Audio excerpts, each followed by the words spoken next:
Muy buenos días, mis hermanos. Les saludamos en esta preciosa mañana de domingo 3 de mayo, en la que una vez más vamos a compartir la preciosa palabra del Señor.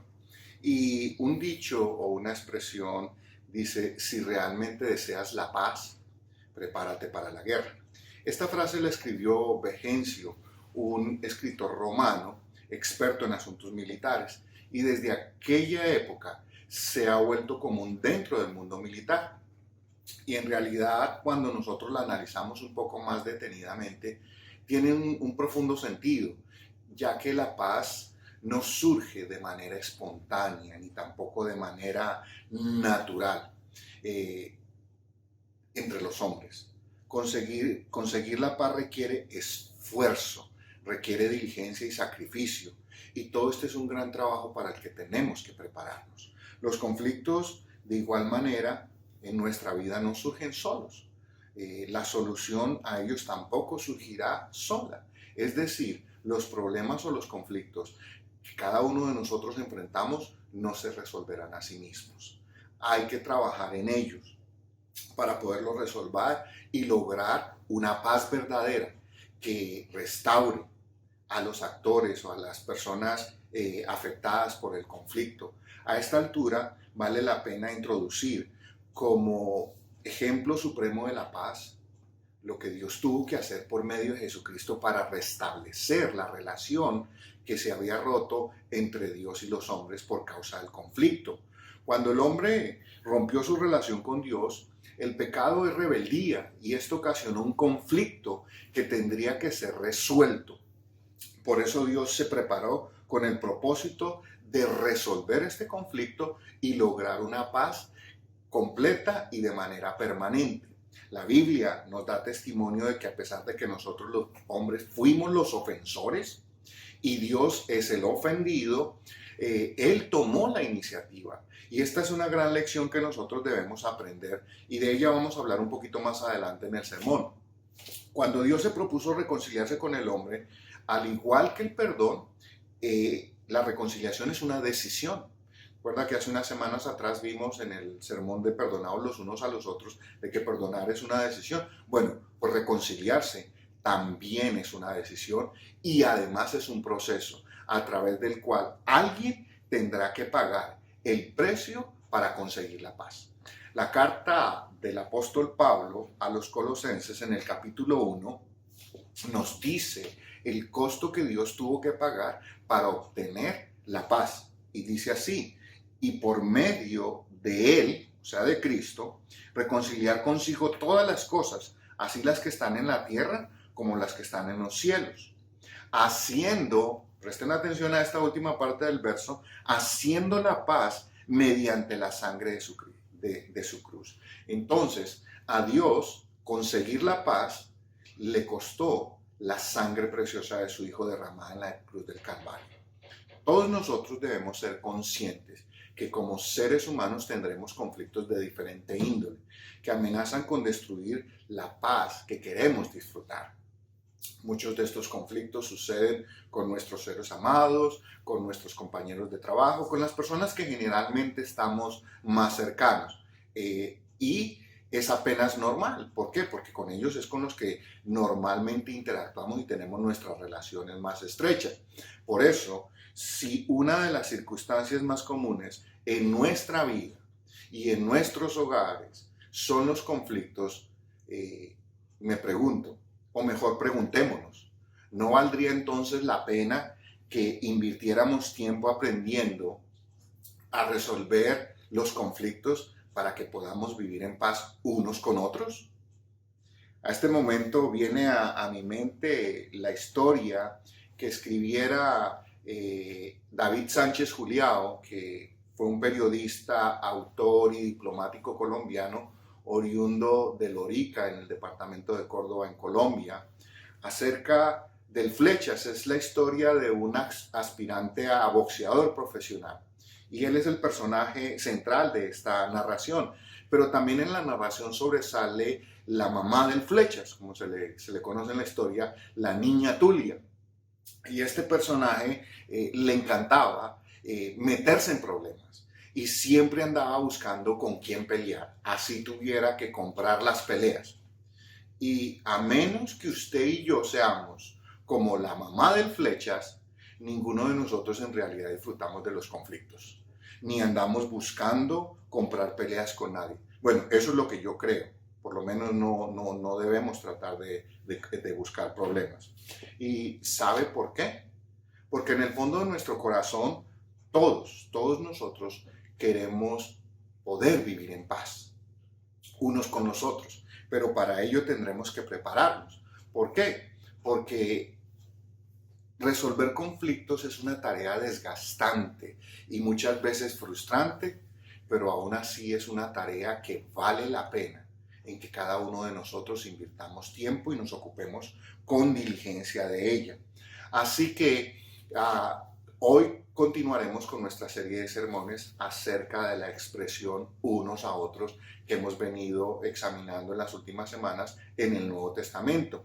Y allí encontramos precisamente esta expresión, tened paz los unos con los otros. Y esa frase especialmente la dijo Jesús y la encontramos en el Evangelio de Marcos capítulo 9, el verso 50 en su última parte. Y por eso lo invito en esta mañana a que abra su Biblia en este pasaje y veamos que tendremos que volvernos expertos en el arte de resolver conflictos para que podamos mantener la paz de los unos con los otros.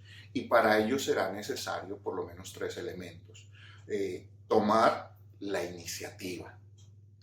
Aprender en medio de los conflictos a aceptar nuestra responsabilidad. Y por último, estar dispuestos a pagar el precio de la resolución de los conflictos. Así que en esta mañana lo invito a que por un momento leamos la parte final de ese verso. Yo se la voy a leer como ya se ha vuelto costumbre en los 2 últimos sermones. La voy a leer de diferentes Biblias a medida que vaya avanzando con el sermón y vuelvo a empezar con la Reina Valera. Y dice así, tened paz los unos con los otros. Así que mi hermano, para vivir en paz debemos tomar la iniciativa. ¿A qué me refiero con esto? Cuando el hombre pecó contra Dios, entró en un conflicto y se rompió la paz, que era el principio que caracterizaba la relación y la comunión que Dios quería tener con los hombres. El pecado es un atentado contra la paz. En la Biblia, la palabra hebrea, shalom, significa paz.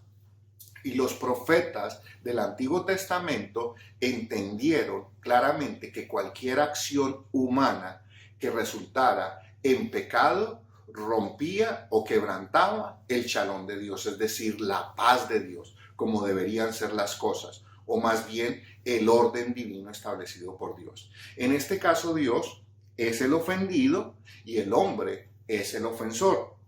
Pero aún así es maravilloso notar que fue Dios quien tuvo que tomar la iniciativa para restaurar la verdadera paz. El hombre no quería ni tampoco podía tomar la iniciativa para restaurar la relación rota por el pecado. Por eso el Señor lo hizo, tomó esa iniciativa.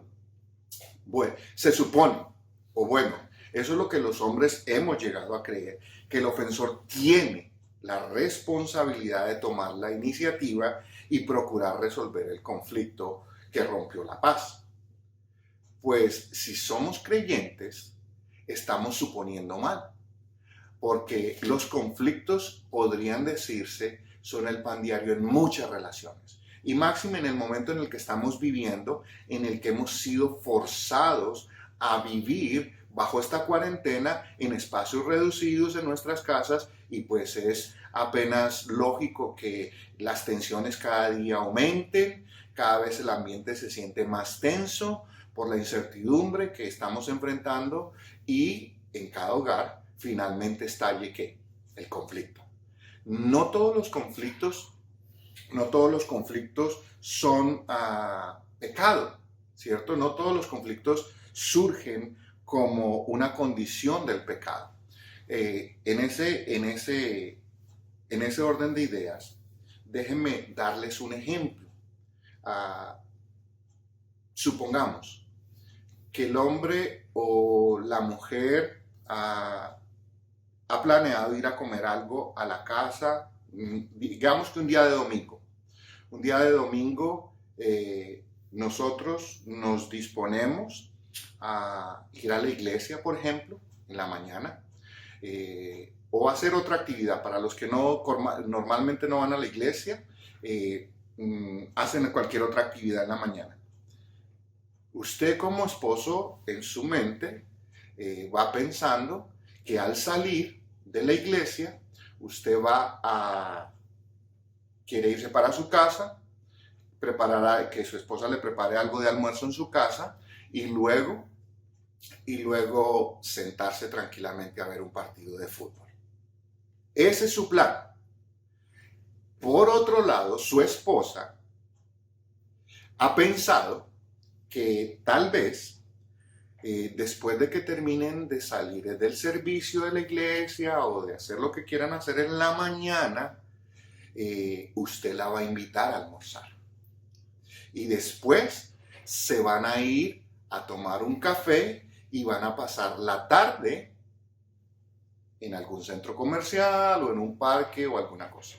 Entonces, cada uno de los dos tiene un buen deseo, un buen plan, unas buenas intenciones, pero resulta que, ¿qué pasa?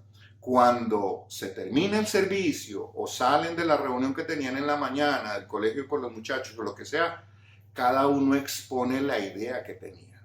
Y allí surge un conflicto.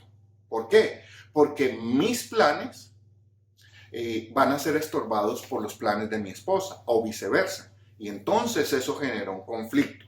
Y de una u otra manera se genera un pulso de quién ganará. ¿Quién gana y quién pierde? Y uno de los dos va a salir defraudado y el otro va a salir enfadado, el otro va a salir triunfador. Así que esta situación no se resuelve. Si no se resuelve entre las dos partes comprometidas, podría terminar en un pecado. Por eso era que les decía, hay conflictos que surgen que no necesariamente son pecado.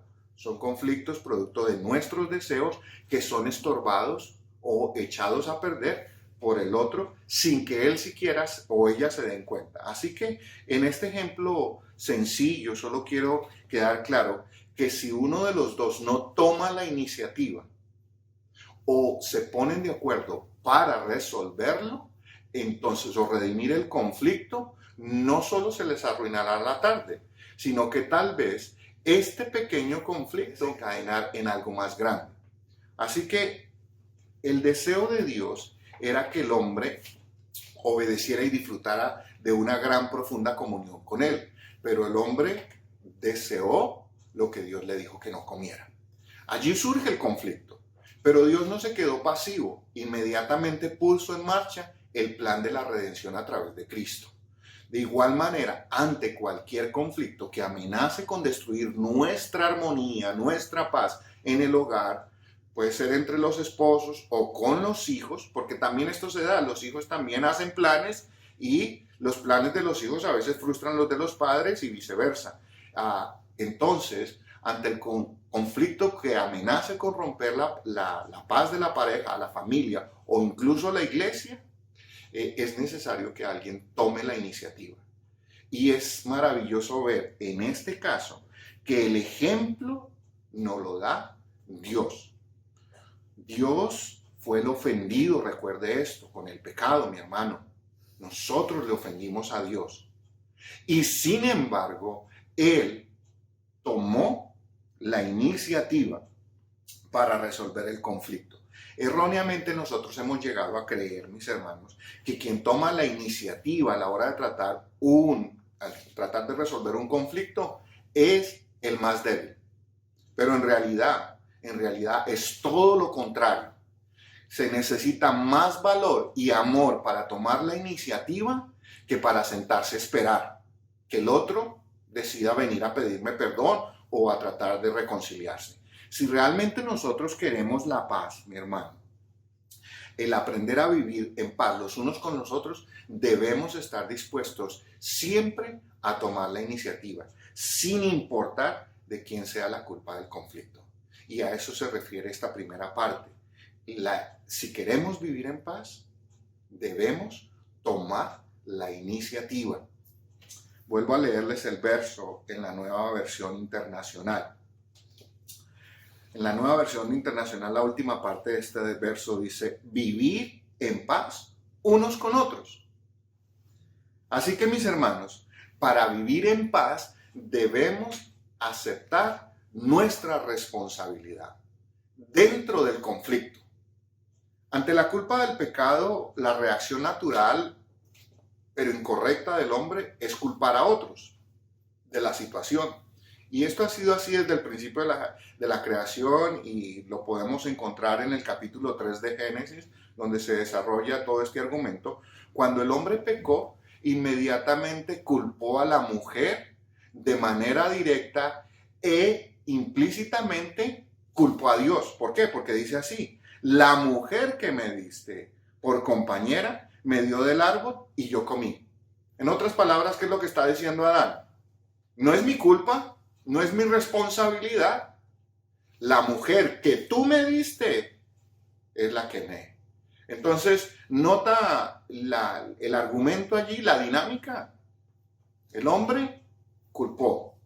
Pero uno debe preguntarse, y en esto tenemos que ser justos los hombres, ¿dónde estaba Adán que no estaba cuidando a su esposa, protegiéndola como se suponía que Dios le había dicho cuando era tentada por la serpiente? Solo se lo dejo ahí para que lo piense. Pero cuando Dios continúa interrogando a los dos primeros, a Adán y Eva, pasa a interrogar a la mujer. ¿Y sabe qué dice la mujer? Se lo cito textual: la serpiente me engañó y comí. Así ha sido desde el principio, mi hermano. Ante el pecado, los problemas y los conflictos, el hombre siempre ha tratado de responsabilizar a alguien más de ellos. Y en este caso puede ser la esposa, puede ser el esposo, pueden ser los hijos, puede ser la suegra, puede ser el gobierno, puede ser la cuñada, puede ser los políticos o incluso Dios, como lo que acabamos de ver. ¿Con tal de qué? De justificarse. Así que, desafortunadamente, hasta que nosotros no empecemos a aceptar la responsabilidad que nos cabe dentro de los conflictos o conductas pecaminosas, no habrá posibilidad de una restauración que nos lleve a obtener la paz verdadera que nos permita vivir en paz unos con otros. Recuerda que hace un momento le mencioné los conflictos que surgen de situaciones que no son pecado. Bueno, ahora permítame mencionarle o ponerle un ejemplo de conflictos que sí surgen de una condición que es pecado. Y supongamos que el hombre o la mujer cometen un pecado de infidelidad o de abuso físico, de abuso emocional o sexual o cualquier otra acción que claramente es pecado. Podría ser el robo o la corrupción o estafa. Ustedes me entienden, cualquier conducta que ya está predeterminada en las Escrituras que es pecado. Y en este caso, es apenas lógico que esto cause un conflicto. Todos sabemos que en este caso el conflicto es muy serio. ¿Por qué? Porque ha sido producto de la conducta pecaminosa de uno de los dos en la relación, y la primera reacción que en este caso se tiene es negarlo. La segunda, achacarle la culpa a alguien más, incluido el cónyuge. Y la tercera, enojarse y comportarse como la víctima. Pues bien, ninguna de estas estrategias funciona, mi hermano. Ninguna de estas estrategias. ¿Por qué? Porque todas ellas están encaminadas a desplazar la culpa sobre los demás y nunca aceptar mi responsabilidad en el conflicto. Y recuerde, como dice una expresión, para bailar tango se necesitan dos. Para que haya un conflicto se necesitan dos de igual manera. Así que el mecanismo que hemos venido usando desde la antigüedad no resuelve los problemas. Por el contrario, los agrava. Así que la única manera eficaz que tenemos nosotros para resolver los conflictos ocasionados por el pecado son el arrepentimiento y la confesión. El libro de Proverbios en el capítulo 28, en el verso 13 dice lo siguiente: el que encubre sus pecados no prosperará, mas el que los confiesa y se aparta alcanzará misericordia. Así que, mi hermano, quiero que me preste mucha atención en este momento. Los conflictos surgidos por el pecado no se resuelven negándolos. No, yo no fui, se lo juro, lo que quiera que sea, yo no fui, yo no era. Cuando finalmente nos descubren, entonces empezamos a culpar a alguien más o terminamos haciéndonos la víctima. Por ejemplo, cuando descubren a un político robar, primero niega todo. No, eso no es mi culpa ni mi responsabilidad. La siguiente fase, ¿cuál es? No, es que fulano me ofreció el dinero, es que fulano me forzó, es que fulano me obligó. Y al final termina diciendo que él en todo este proceso es simplemente una víctima. Esa es la manera como encontramos hoy a nuestros políticos y como actuamos nosotros también en las diferentes áreas de la vida cuando tenemos conflictos ocasionados por el pecado. Y nosotros tenemos que entender que hay una sola manera de resolver correctamente los conflictos surgidos por el pecado, y es aceptando nuestra responsabilidad y pidiendo perdón a Dios primeramente y segundo a quien hayamos lastimado o ofendido. No hay otro camino a la restauración y la paz, no hay otro. Y para que la paz sea genuina es a través del arrepentimiento y el perdón. No es como, volviendo al ejemplo que les estoy dando en este momento acerca de un político, cuando sale en la televisión y dice, es que cometí un error. Error es cuando usted o yo, en lugar de ponerle sal a la sopa, le ponemos azúcar. Eso es un error. Cuando usted y yo, cuando vamos manejando, en lugar de ir a la derecha, volteamos a la izquierda y terminamos perdidos, eso es un error. Cuando en lugar de escribir Cecilia con C, la escribimos con Z, eso es un error. Lo que un político hace, o cualquier otra persona que se apropia de los fondos que son para la gente, eso no es un error. Eso es un pecado y es un delito. Y el pecado hay que llamarlo por su nombre. Y la única forma de lograr restauración es reconociendo nuestra responsabilidad en él y pidiendo perdón. No es, vengo a que me disculpen porque cometí un error. Lo mismo pasa en los hogares. Cuando un hombre le es infiel a la mujer, no cometió un error. O viceversa, cuando la mujer le es infiel, no cometió un error. Cometió un pecado y necesita arrepentirse y necesita confesar su pecado. Así que nosotros necesitamos, en este caso, tener claro que cualquier pecado contra los hombres es una confrontación o un pecado contra Dios. Yo lastimo a mi esposa, es un pecado contra Dios, no es solo contra ella, es un pecado contra Dios también. Y necesariamente tendré que pedir perdón y confesarme, pedir perdón delante de Dios primero y luego pedirle perdón a quien haya ofendido. Así que por esa razón el Señor envió a Jesús a morir en la cruz del Calvario, mi hermano, para que podamos ser perdonados, restaurados a la comunión con Dios y así resolver el conflicto que nos separaba de él. El apóstol Juan, en su primera carta, en el capítulo 1, en el verso 9, dice lo siguiente: si confesamos nuestros pecados, Él, o sea, Jesucristo, es fiel y justo para perdonar nuestros pecados y limpiarnos de toda maldad. Así que para resolver los conflictos que no surgen de conductas pecaminosas, como les mencioné, o los que sí surgen de conductas pecaminosas, hay un solo camino. Y empieza con aceptar nuestra responsabilidad personal en dicho conflicto y confesar nuestra culpa. Yo soy una persona problemática, yo soy una persona demasiado sensible, Yo soy más sentido que un bolero, como decimos nosotros los colombianos. Confesar nuestra culpa. De lo contrario, la paz que se obtenga en un conflicto de eso será una paz superficial, una paz frágil y nunca será verdadera, porque solo Dios nos puede dar una paz verdadera y duradera, pero si confesamos, si aceptamos nuestra culpa y dejamos de desplazarla con nosotros. Solo de esa manera podremos empezar a vivir en paz los unos con nosotros. Le voy a leer por tercera vez el verso en esta mañana y dice, esta versión es la palabra, así se llama esta versión de la Biblia, el mensaje de Dios para hoy. Dice, vivan en paz unos con otros. Así que para vivir en paz debemos prepararnos a pagar el precio. El Señor sabía que la redención y la restauración del Shalom no sería. El daño causado por el pecado no se podría cubrir simplemente con algunas cuantas hojas de algún árbol para tapar la vergüenza del hombre. No.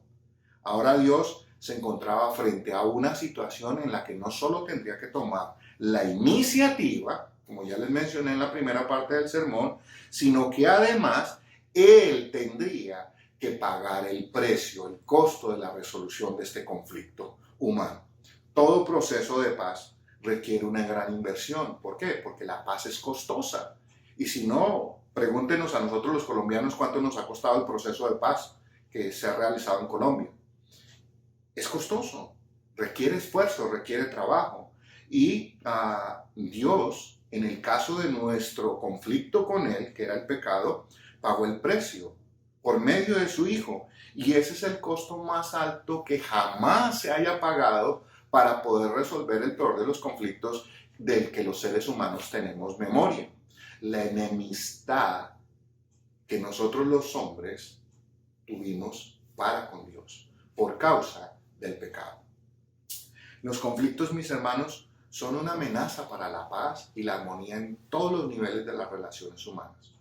En todos los niveles. A todos los niveles, si tenemos conflicto, ese conflicto sin resolver se convierte en un gran obstáculo para la paz, para que vivamos en paz, para que estemos en paz, ya sea en el hogar, en la oficina, en donde quiera que sea. Pero, como decíamos al principio de nuestro sermón, si queremos la paz, debemos prepararnos para la guerra.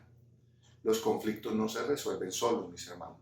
Tendremos que trabajar y tendremos que invertir, y en este caso no me refiero únicamente a los recursos económicos, sino a la inversión emocional y espiritual que tenemos que hacer si realmente queremos vivir unos con otros.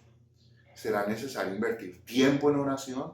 Por ejemplo, ante los conflictos tenemos que pedir al Señor que nos dirija, que nos diga qué decir, cómo decirlo, ¿cierto? Despojarnos de los conceptos erróneos que se han difundido a lo largo de la humanidad, de que quien pide perdón o asume una actitud reconciliadora es el más débil, por eso lo hace.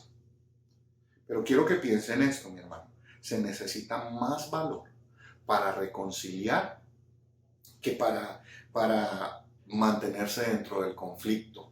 Se necesita más valor para hacer la paz que para salir la guerra, para hacer la guerra. Y si no, preguntémosle a Dios, ¿qué era más fácil para Él? Cuando el hombre cayó, ¿qué era más fácil para Dios? ¿Destruirlo o reconciliarlo? Destruirlo hubiera sido solo hacer esto y hubiera destruido a la raza humana y se quita el problema de tener que resolver un conflicto. Pero no, Dios optó por la opción más costosa, que era redimir el conflicto, resolver el conflicto, y para eso tuvo que pagar el precio de enviar a Cristo a la cruz del Calvario. Así que, mi hermano, nosotros también tenemos que despojarnos del orgullo, de sentirnos triunfadores en un conflicto, porque, mi hermano, quiero que piensen esto. Un conflicto sin resolver, no hay ni ganadores, sino solo perdedores. ¿Por qué le digo esto? Porque tal vez usted piense que ganó el conflicto o el argumento.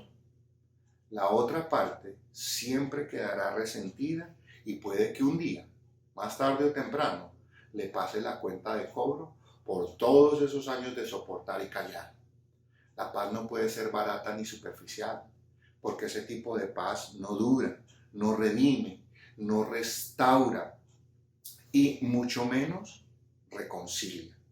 La verdadera paz le costó a Jesús su vida y su preciosa sangre. Él tomó la iniciativa de venir al mundo y morir por nosotros, por amor, para que nosotros pudiéramos reconciliarnos con Dios. Y tomó la iniciativa y para ello tuvo que humillarse, mi hermano, despojarse de su gloria, como nos dice el libro del apóstol Pablo en Filipenses, que se humilló hasta lo sumo y se hizo obediente hasta la muerte y muerte de cruz. Eso está en Filipenses capítulo 2, por allá por el verso 8. Así que para que nosotros pudiéramos estar en paz con Dios, Él tuvo que pagar el precio más alto.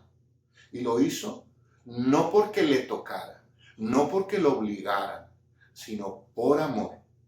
Pero no quiero que piensen, mis hermanos, que ser pacificadores es simplemente callarse y ocultar la cabeza como una tortuga ante los conflictos. Ser pacificador es todo lo contrario. Tomar acción siempre con la intención de restaurar o ser restaurado y restablecer el vínculo de la paz. Y para eso hay que prepararse y estar dispuestos a pagar el precio que sea necesario con tal de lograr una paz verdadera. Así que, mi hermano, la base teológica para la paz y la unidad, según las Escrituras, es solamente Cristo. Para que la paz y la unidad puedan ser genuinas, seguras y eternas, el único fundamento sólido y confiable es Cristo. Jesús dijo en el Evangelio de Juan, el capítulo 14, el verso 27, lo siguiente: la paz os dejo, mi paz os doy, y yo no os la doy como el mundo la da. Así que la paz que Dios otorga a través de Cristo Jesús es genuina, es verdadera, es duradera. No como la paz que los hombres firman en un papel, que unos días después de haberla firmada, la pueden romper, la pueden invalidar. Es una paz de hombres, y la paz de hombres nunca llevará a una paz completa y perfecta como la que el Señor nos da. La paz humana solo tendrá valor y sentido si es fundamentada en la paz de Cristo, otorgada por amor, y esta paz tiene un costo que no todos están dispuestos a pagar. Los verdaderos pacificadores serán llamados hijos de Dios, así dice una de las bienaventuranzas en el Sermón del Monte, en Mateo capítulo 5, que los pacificadores serán llamados hijos de Dios. Así que para ser pacificador hay que prepararse para pagar un precio. Y solo así, pagando ese precio, se podrá vivir en paz unos con otros. Yo no sé cuál es el precio que usted tenga que pagar, mi hermano. No sé cuál es el precio que usted tendrá que pagar, hermana. Tal vez su orgullo, tal vez su autoestima o qué sé yo. Pero cualquiera de estas cosas es pequeña en comparación a lo que usted y yo podemos lograr si mantenemos la paz para vivir unos con otros. Para que la paz y la unidad sean verdaderas, solo se pueden sostener en Cristo. Este es el argumento bíblico de principio a fin de la Biblia. Solo en Cristo tendremos paz para con Dios. Y cuando estamos en paz para con Dios, entonces tendremos paz para los unos con los otros. Así que no importa si esta paz es entre nosotros y Dios o entre nosotros y nuestros congéneres, en los diversos tipos de relaciones que formamos, matrimonio, familia, iglesia, sociedad. El único vínculo capaz de iniciarla, sostenerla, protegerla y llevarla a su culminación eterna es Cristo, quien a través de su muerte expiatoria, le repito, restableció la paz y propició la unidad con Dios. A esta altura, mis hermanos, ya para casi concluir nuestro sermón en esta mañana, tenemos que hacernos algunas preguntas que son pertinentes. Y esta pregunta va para cada uno de nosotros, independientemente si somos creyentes o no. Estas preguntas tienen que ser para cada uno. Y la primera pregunta es, ¿estoy dispuesto ante los conflictos a tomar la iniciativa para resolverlos y restaurar la paz? Recuerde, ¿está dispuesto a tomar la iniciativa? No importa de quién haya sido la culpa. Ante los conflictos, ¿estoy dispuesto a aceptar mi responsabilidad y confesar mi culpa con tal de fomentar la paz? Ese es el segundo punto. Estoy dispuesto a aceptar mi responsabilidad en este conflicto. Y por último, ¿qué precio? ¿Qué precio estoy dispuesto a pagar con tal de vivir en paz con mis semejantes? Quiero que se fije, o no sé si se fijó, al hacer estas preguntas, todas estas preguntas están centradas en nosotros y no en nosotros. ¿Por qué? Porque la paz empieza cuando cada uno de nosotros, antes que pueda actuar, lo medita en su corazón y antes de sentarse a esperar que otros lo hagan, empieza en él. Es en cada uno de nosotros. La paz empieza en mi corazón y en el tuyo. Si queremos la paz, entonces debemos prepararnos para que, al igual que Dios, tomemos la iniciativa, aceptemos nuestra responsabilidad y paguemos el precio que requiera. Pero eso es absolutamente imprescindible que entendamos que la verdadera paz empieza por ponernos a cuentas con Dios. Si usted y yo no estamos a cuentas con Dios, no podremos nunca estar a cuentas con otros. Tenemos que confesar nuestros pecados y pedir perdón. De esta manera entonces podremos vivir en paz unos con otros, porque la paz empieza en Dios y tiene su suprema culminación en Él. En este momento lo invito a que incline su rostro por un instante y oremos. Amado Dios, te damos gracias en esta mañana porque tu palabra nos exhorta a que vivamos en paz los unos con los otros. La paz no es un estado de ausencia de conflictos. La paz verdadera se forja en medio de los conflictos. Y en este momento tan particular de nuestras vidas por el que estamos pasando, muchas familias, muchos hogares, muchas parejas están en conflictos. Yo te pido que en esta mañana tu palabra, oh Dios, les sirva de guía y de aliciente para resolver los conflictos. Que al terminar esta cuarentena, Señor, nosotros salgamos de casa fortalecidos y hayamos aprendido a manejar y a resolver nuestros conflictos familiares. Te doy gracias en esta mañana, Jesús, porque el principal y más grande de todos los conflictos que teníamos era contigo, por haber pecado. Y a través de Cristo Jesús hemos sido restaurados y la paz ha vuelto a nuestras vidas. Te damos gracias en esta mañana, Jesús, lo pedimos todo en tu precioso nombre.